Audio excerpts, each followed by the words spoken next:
kako mudigani. Andidi maziro kuti anzwe anozotireva iwe. Haranga yangu ndashaiwa mashoko akadzama. Pamusana pekundipakurira kwaunoita rudo. Saka inewo ndagumirwa ndapererwa. Ndashaya ndingakuudze ridini kuti nditi sweetie lovey baby hazvina punch akuti nditi sweetie lovey baby hazvina punch.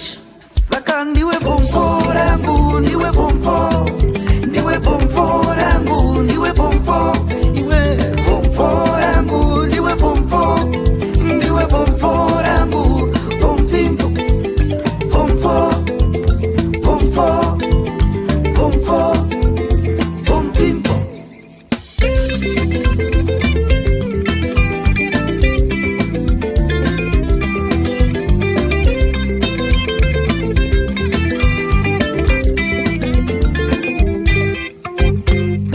Chitenja changu ndiwe wega iwe.